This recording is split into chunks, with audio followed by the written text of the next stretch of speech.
इस वीडियो में हम आयुर्वेद की अत्रि देव विद्या अलंकार द्वारा लिखित बहुत ही महत्वपूर्ण पुस्तक आयुर्वेद का इतिहास के अंतर्गत इसके पहले अध्याय के विषय ऋग्वेद में आयुर्वेद का वर्णन करेंगे। तो इस जानकारी को अच्छे से जानने और समझने के लिए वीडियो को अंत तक जरूर देखिएगा। तो ऋग्वेद में आयुर्वेद हेडिंग की व्याख्या में लिखा है, चिकित्सा का संबंध यद्यपि अथर्ववेद से अधिक है, तथापि अन्य वेदों में भी इस विषय के मंत्र हैं। ऋग्वेद सबसे प्रथम माना जाता है, इसलिए इसमें आयु से संबंधित मंत्रों का होना स्वाभाविक है। इन मंत्रों में सामान्यता प्राकृतिक वस्तुओं से स्वास्थ्य की प्राप्ति का निर्देश है, जैसे आप अर्थात जल, औषधियों आदि। औषधियों में वनस्पति का ही उल्लेख है और ये भी पृथक पृथक रूप में दो या अधिक वनस्पतियों का मिश्रण नहीं मिलता। इससे स्पष्ट है कि यह ज्ञान प्रारंभिक था, क्योंकि उपलब्ध आयुर्वेद संहिताओं में औषधियों का उपयोग एक ही द्रव्य के उपयोग की अपेक्षा मिश्रण रूप में अधिक मिलता है। इसके बाद अगले पैरे में लिखा है, ऋग्वेद में आयुर्वेद के आचार्यों का उल्लेख है। यह नाम व्यक्तिगत रूप में है अथवा इनका अन्य अर्थ है, यह निश्चय करना सरल नहीं है। वेदों में कुछ विद्वान इतिहास मानते हैं और अन्य विद्वान इन शब्दों का आध्यात्मिक अर्थ करते हैं। आयुर्वेद के ऐसे आचार्य मुख्यतः दिवोदास और भरद्वाज हैं। इनसे शल्य और काय चिकित्सा का प्रचार पृथ्वी पर हुआ है। इन्होंने उसे इंद्र से सीखा, इंद्र ने अश्विनों से सीखा है। इसलिए दिवोदास, भरद्वाज और अश्विनों, इन तीनों का नाम ही मंत्रों में आता है। ऋग्वेद में जिस प्रकार विश्वामित्र, च्यवन, इंद्र आदि का नाम आता है और जिस प्रकार से सुदास नामक राजा के विरुद्ध भद्र, द्रुहायु, तुर्वासु आदि 10 राजा लड़ते हैं, उसी प्रकार के ये नाम भी हैं। बाद में इनका संबंध आयुर्वेद के आचार्यों से जुड़ गया है। लोहे की टांग का उल्लेख ऋग्वेद में है। युद्ध में पुरोहित सदा साये में रहता था। इसका कार्य अपने स्वामी की मंगल कामना करना होता था। कोई भी विघ्न आने पर वह प्रार्थना से अपने यजमान की रक्षा करता था। एक मंत्र में पुरोहित अपने स्वामी की पत्नी की टांग कट जाने पर लोहे की टांग के लिए अश्विनों से प्रार्थना करता है। वह पक्षी के समान हल्की टांग चलने के लिए मांगता है।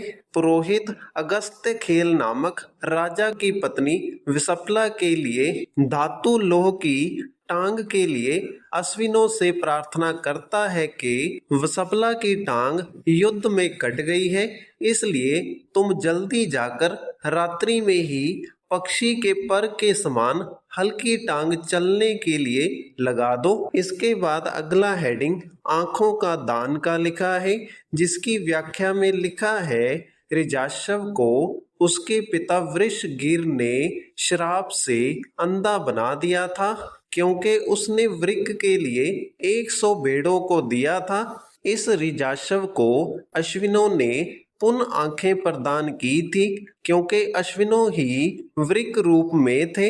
इसके बाद अगला हेडिंग च्यवन ऋषि को पुनः युवा करने का लिखा है, जिसकी व्याख्या में लिखा है, इसका उल्लेख ऋग्वेद में है। च्यवन ऋषि के संबंध में पुराणों में उपाख्यान मिलता है, परंतु वेद में इस उपाख्यान का कोई उल्लेख नहीं है। इसके बाद अगला हेडिंग दिव्य वैद्य का लिखा है, जिसकी व्याख्या में लिखा है, वेद में वैद्य का लक्षण बताते हुए कहा गया है, नंबर 1 संपूर्ण औषधियों को अपने पास ठीक रखने वाला, नंबर 2 विशेष प्रबुद्ध, अपने शास्त्र का पूर्ण सागोपाग ज्ञाता, नंबर 3 युक्ति और योजना को जानने वाला, नंबर 4 राक्षसों का नाश करने में समर्थ और नंबर 4 रोगों को जड़ से उखाड़ सके।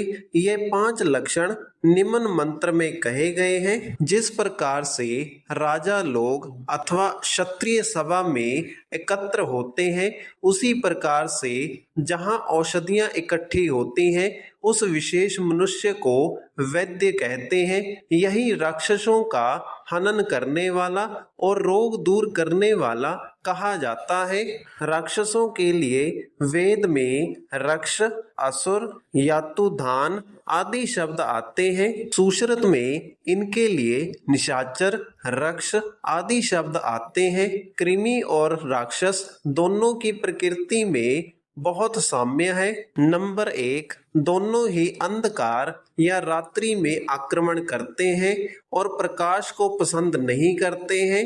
नंबर 2 सूर्य के प्रकाश से भागते हैं। नंबर 3 धूम और यज्ञ वेदांत से डरते हैं।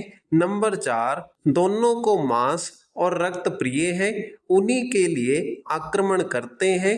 नंबर 5 दोनों मायावी है, नाना प्रकार के रूप बदलते हैं। नंबर 6 दोनों ही आंखों से अदृश्य है। इस प्रकृति साम्य से कृमियों को राक्षस शब्द से कहा गया है। इनसे बचने के लिए भी आदेश है।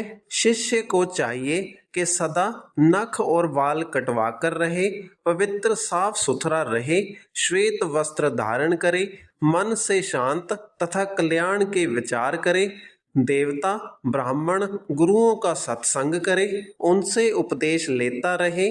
व्रण रोगी को राक्षसों से बचाने के लिए श्वेत सरसों, नीम के पत्ते, घी और सैंधव के साथ नित्य प्रति प्रातः और सायंकाल अग्नि से हवन धूप दान करना चाहिए। इस विधि को प्रारंभ से ही करने पर राक्षस कृमि वहां नहीं आ पाते। जिस प्रकार के सिंह से आक्रांत वन में छोटे पशु नहीं आते। इसके बाद लिखा गया वचन भूतों के लिए है, यह भूत कृमि ही है। इसके बाद अगले पैरे में लिखा है ऋग्वेद, यजुर्वेद, सामवेद और अथर्ववेद में कहे तथा अन्य आशीर्वादों कल्याणकारी वचनों उपायों से उपाध्याय, पुरोहित और वैद्य संध्या काल में रक्षा करें। इस रीति वेद में राक्षस या इस प्रकार के अन्य शब्द आयुर्वेद से संबंधित कृमियों के लिए ही है। कृमि या राक्षस सजीव प्राणधारी सूक्ष्म जीव हैं जो आंख से नहीं दिखाई देते। इनके लिए शतपथ में कहा है, यह चर्म को झटका देते हैं और कहता है कि राक्षसों का नाश हो गया, असुरों का शत्रुओं का नाश हुआ। इस प्रकार विनाशक राक्षसों का संहार होता है। तो इसी के साथ हमारी इस वीडियो का विषय ऋग्वेद में आयुर्वेद का वर्णन यहीं पर समाप्त होता है। अगर आपको वीडियो अच्छा लगा तो वीडियो को लाइक करें और इसी प्रकार से निरंतर वीडियोस प्राप्त करने के लिए हमारे चैनल को सब्सक्राइब करें।